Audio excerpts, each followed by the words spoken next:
Hello, everybody. Welcome back to my daily talk. Yep, it's another day, another good day of football from the Euros. I didn't get to watch the Copa America match between Venezuela and Canada, but I will say, if it went to penalties, it was a pretty good show, I suppose. So can't really talk much about that. So Canada advanced. They're gonna take on Argentina once again during the semifinals of the Copa America. Um, okay. Well, before we get into the game of between France and Portugal, we could talk a little bit about the Germany versus Spain match. It was a really good match.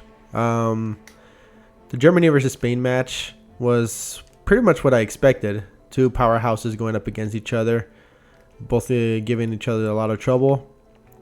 And so, at the end of it all, it was good old Spain that took over at the end of the game. Well, they didn't took over, but they got the goal that they needed to win the game. And as predicted, from my bracket, Spain move on to the semifinals, and they're gonna go up against good old France. Which, speaking of which, this is the topic I really want to get into again because, I predicted Portugal was gonna win against France during my bracket. And I still maintain that in spite of what happened in the games, right? But I made the point, right? I made the point that if Portugal were gonna win, they had to do something about Ronaldo, and the blueprints were there. The blueprints were there to make it work, to try to do something about Ronaldo. Unfortunately, it looks like they didn't even listen. Instead, they did the exact same thing that caused them to lose in the first place, which was Ronaldo.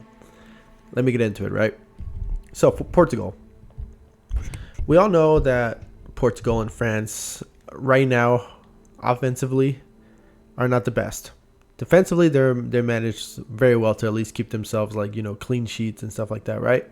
They've held on for as long as they could, but clearly, you can tell something is wrong with their offense, right? And for better or for worse, you needed to make drastic changes if you're any of those teams, right?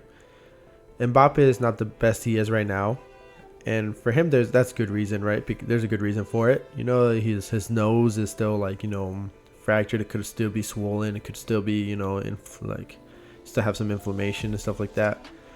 And so it's understandable that Mbappe is not playing well, because he doesn't feel comfortable, I should probably say, right? And so you have to try to make the team, as best as you can, to the best that you can, in order to make it work. Because Mbappe, if he's not playing his best, then nobody else is playing their best either, because they can't find those openings and stuff like that. And give more credit to Portugal's defense. Pepe is playing was playing his mind out. He was playing very well. Ruben Diaz was playing very well too. The defense overall, the defense for both teams are overall better than you would expect. And so I don't really have a lot of problem with that. I just have a lot of problem with the offenses in both teams, right? Now let's get into Ronaldo. I was asking the question throughout the game, right? At some point, they got to sub out Ronaldo because he has not been playing well throughout the entire game. I mean, yeah, he's had chances, right? But who had the better chance, right? That combination between Leao and Vitinha, that was a great combination play. Ronaldo tried to put it in, but by that point, it was already too late. Ronaldo got himself a chance. He skied it up. It's I don't know. When they tied the game, right, 0-0. When they tied the game, and it went into 0-0 and then went to extra time, I thought, okay, maybe this time they'll sub out somebody, right? They'll make some big changes because they haven't done massive changes throughout the entire game, right? They only made, I think, 2 changes throughout the entire game, and that was with Conceição coming in for coming in for what's his name? I already forgot his name. I think they came in for Bernardo Silva. No, it wasn't. I don't think it was Bernardo Silva. I think it was. Oh no, it was Bruno Fernandes. That's right.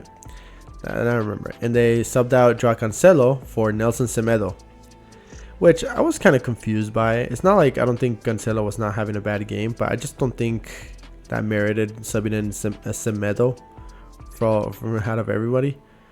But either way, that's fine, right? It was during the extra period that I thought, okay, maybe at this rate you have to sub out Ronaldo because, you know, he's not been playing well.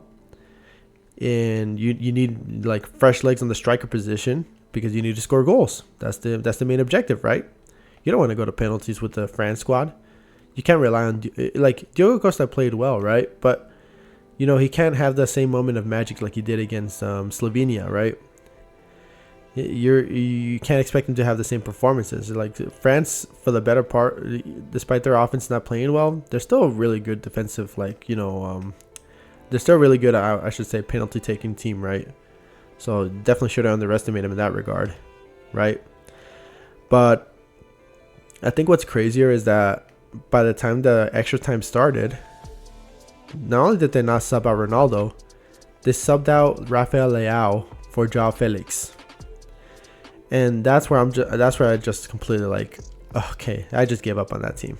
That's when I gave up, because that told me at the end of it all that they were never gonna sub out Ronaldo.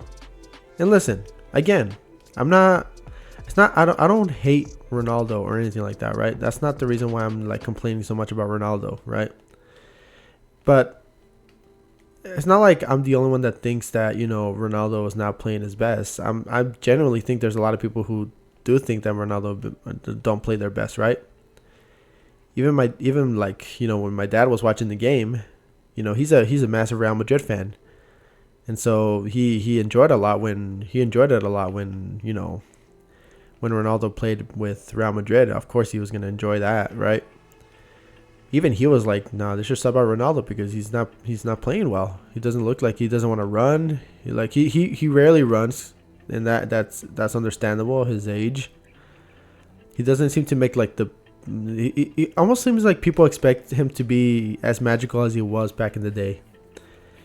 You can't expect him to be that way, forever, especially now, And so when they didn't sub him out, that's when I knew it was over for Portugal, because that means they're going to go to penalties, and just like clockwork, and just like almost like destiny, you could see that the fact that they couldn't even get themselves the offensive firepower that they required, and all of a sudden they're done. They're just done, and that's exactly what happened. Can't say and because of that, now my bracket just gone completely down to Hiffle now. The only prediction that actually did manifest correctly was Spain moving on to semifinals, at least so far. All that's left is for them to win the game against France, and then my prediction of Spain winning the tournament will actually come to fruition pretty much. But yeah, it's the same old thing. I'm just disappointed in Portugal because they had a lot of potential, but they just squandered it.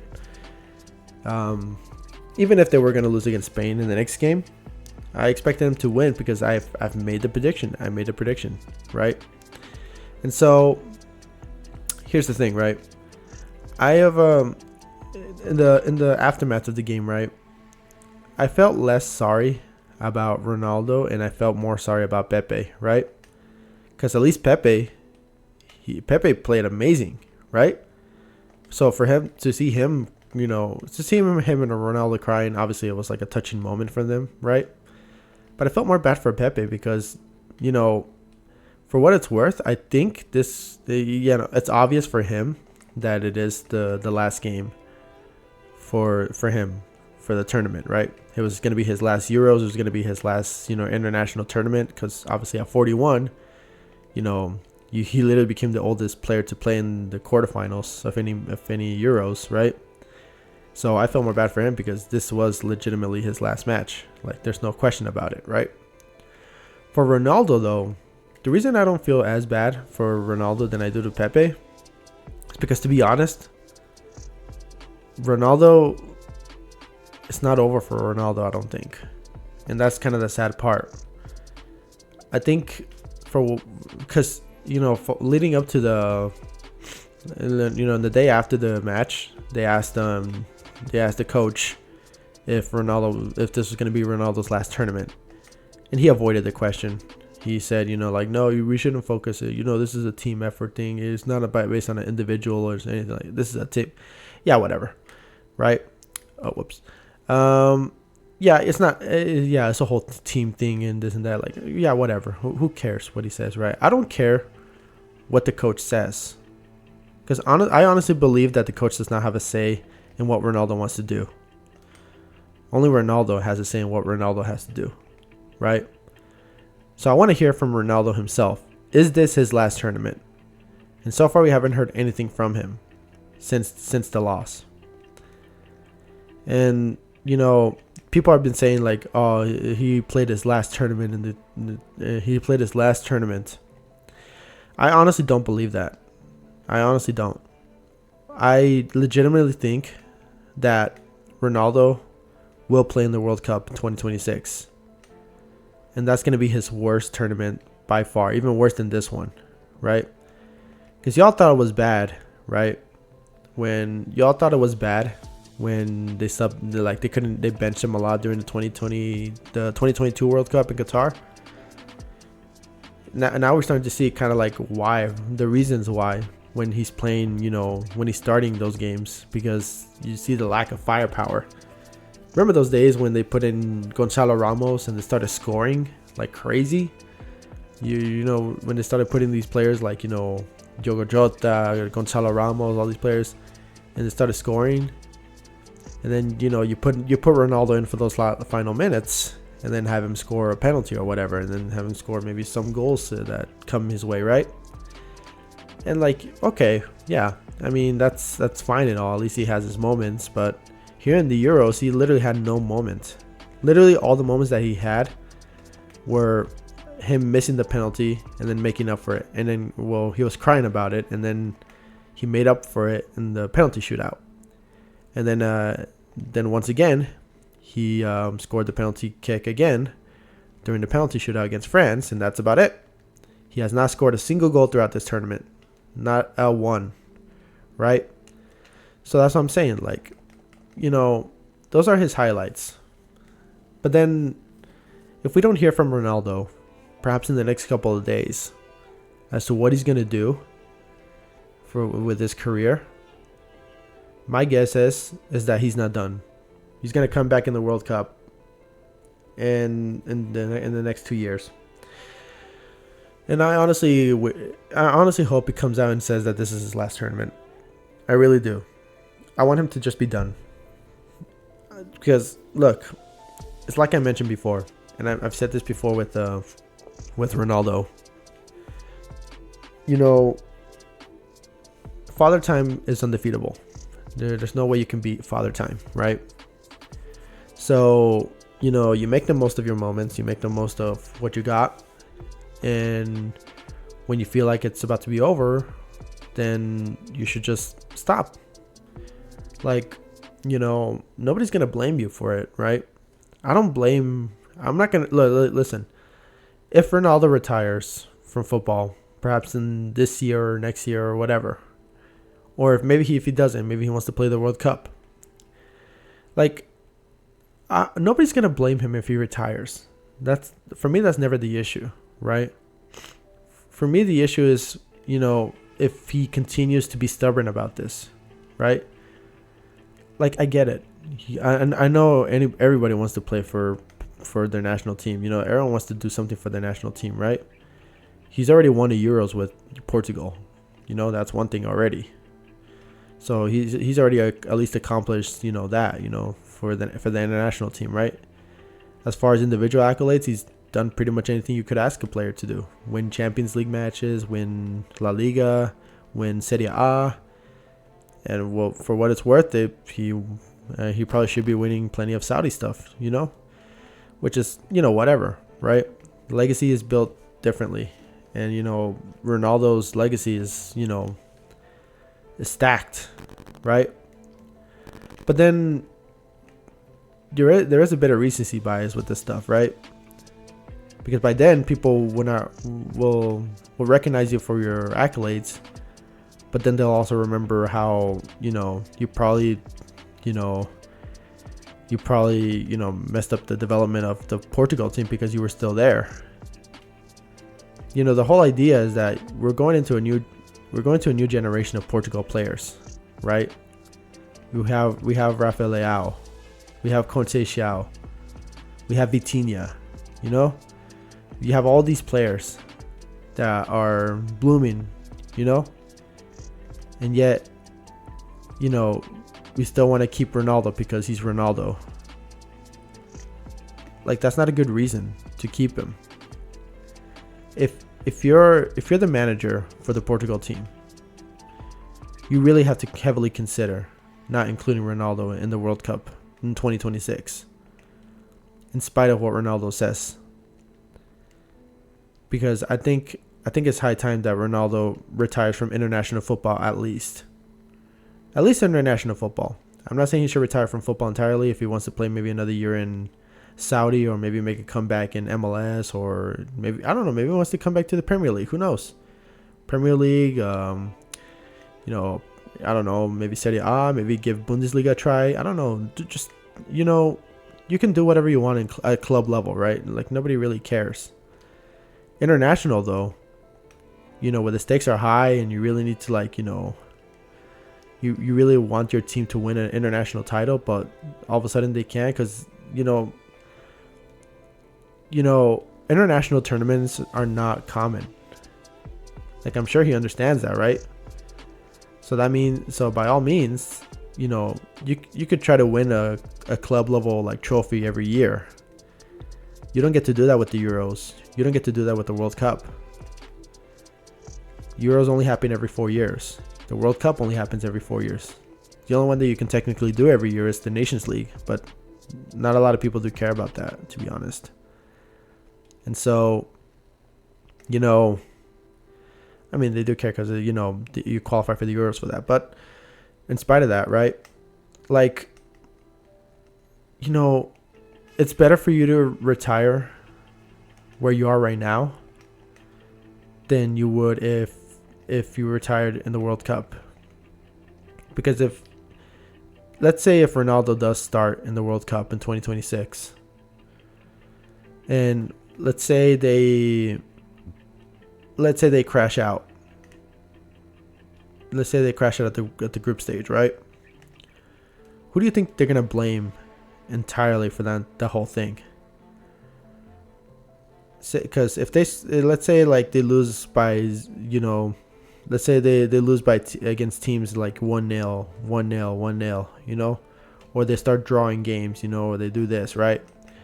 They start drawing games, they start losing games, and it's usually by close margin, right? Who do you think is going to get the blame for that? I mean, there can only be one answer, right? Who else would be leading the offense if not for, Ronaldo, right? And listen, like, the blame for Ronaldo is massive, People are always going to blame Ronaldo for a lot of things, right? But in this case, it feels justified because I feel like Portugal are not progressing. They're not progressing where they are right now because they just don't feel the need to progress, right? Like, listen, I understand that Pepe played amazing. He did play great. But then, do you mean to tell me you guys don't have any more center backs? Like, is Ruben Diaz the only center back you guys have now? Who else at center back do you guys have right now from Portugal? They felt the need to put a 41-year-old. Right? What about the striker position? You have no strikers? Even if Diogo Jota is playing like decent and stuff like that, like you guys have no more strikers? Are you guys just out of strikers? Gonzalo Ramos is already washed. Like what's going on with this team? Because it seems like they're not progressing anymore. it's almost, like it's almost predetermined that they're not going to win anything anymore. And part of that is because they just keep bringing in the old heads. They keep bringing in the 39-year-old Ronaldo and the 41-year-old Pepe, which at least for what it's worth, at least for Pepe, it's going to be his last tournament for real this time. For Ronaldo, I'm not even sure if this is his last tournament. I don't even think he's not done. Not unless he says so. So that's pretty much my thoughts on the entire thing, And again, like, I don't hate Ronaldo or anything like that. I just think he should retire before football retires on him, because football's leaving him. I already mentioned this before. Football's leaving him, and because of that, he's crumbling before our very eyes. And you don't want to see that in a man who has accomplished so much, only for him to crumble. Only for him to crumble in front of us, when he knows that he could have easily just not played, Because at the very least, people can speculate, right? People can speculate like, oh, well, why didn't you put in Ronaldo? He could have done something. Well, here's your answer here's your answer. Ronaldo's here. Ronaldo's there. What did he do? He didn't help. So maybe it does point to a more systematic problem, right? But then again, Ronaldo was never the answer. Ronaldo was just an excuse. So, yeah, I'm just, Ronaldo's never going to hear this from me, right? He's never going to hear me. But I really want to ask Ronaldo, just retire, man. Retire. Don't be stubborn about this. I get that you want to win an international tournament, right? But there are some things that you just can never, there's just some things you can't control, I should probably say. Believe me, there's so much that many people can try to do to control their, their fate, their destiny, their this, their that, right? But this is just one thing you cannot control anymore. You're aging. You're not as good as you used to be. Just retire. And honestly, people will appreciate it a lot more if you could, right? Like, who cares about the people who say like, he retired or this or that, he retired without winning the World Cup? Who cares? At the end of it all that matters is what you've done to the sport. You made it a global brand. People recognize you the most. People still think you're better than that you're better than Messi, right? And that's fine. People can have those opinions, man. I don't really care. I can have my opinions. If people say Ronaldo's better than Messi, fine, right? That's cool. Y'all can have your opinions about that. But what I just don't want is for people to have more excuses to treat you more terribly because you decided you wanted to prove them wrong, but you can't prove them wrong on 39. That's just not how it is, man. So just as a plea from some random guy in the US, just retire, Ronaldo, right? Just retire. That's all. All right, guys. Well, with that being said, I hope you guys enjoyed this video. Let me know in your comments. What do you guys think? Am I wrong about this? Am I right? Let me know in the comments. Give me some good takes if you guys have them. Was mine a hot take? Who knows? Maybe it is. But either way, just let me know. I'll catch you guys next time. See ya.